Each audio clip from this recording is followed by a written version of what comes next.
This is a great product. So ഇതെൻ്റെ repurchase ആണ്. If you are someone actually daily ആയിട്ട് ഒത്തിരി പൊടിയടിക്കുകയോ അല്ലെങ്കിൽ മേക്കപ്പ് ഒക്കെ ഇടുന്നവർക്കൊക്കെ ആണെങ്കിൽ this is one of the best. അതെ, ഇത് 2 സൈസസിൽ അവൈലബിൾ ആണ് ആക്ച്വലി.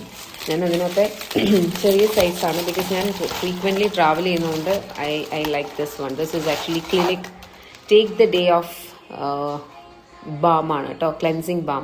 സോ ഞാൻ ഇതിന് മുന്നേ യൂസ് ചെയ്തിരുന്നത് പ്ലമ്മിൻ്റെ ആണ്. ആൻഡ് ഇതിൻ്റെ തന്നെ കാർബണിൻ്റെ ഉണ്ട്, പക്ഷെ അത്രയും അതിൻ്റെ ആവശ്യമുണ്ടെന്ന് തോന്നുന്നു, ബിക്കോസ് എൻ്റെ ഡ്രൈ സ്കിൻ ആയതുകൊണ്ട് ഭയങ്കര ഡ്രൈയിങ് ആയി പോകും. ഓക്കെ, ഇപ്പം നിങ്ങൾ ബാം യൂസ് ചെയ്തിട്ടില്ല, ക്ലെൻസിങ് ബാം യൂസ് ചെയ്തിട്ടില്ല എന്നുണ്ടെങ്കിൽ I just tell you how to do it. Balm kind of texture, it's like a wax kind of texture. നമുക്ക് ജസ്റ്റ് ഫേസിലേക്ക് അപ്ലൈ ചെയ്തിട്ട് just give a good massage. അപ്പോഴേക്കും തന്നെ എല്ലാം remove ആകും. വെള്ളം വെച്ചാൽ കഴുകുക, അപ്പോൾ വെള്ളം ഒഴിക്കുമ്പോൾ തന്നെ ഇറ്റ് വിൽ ലാദർ.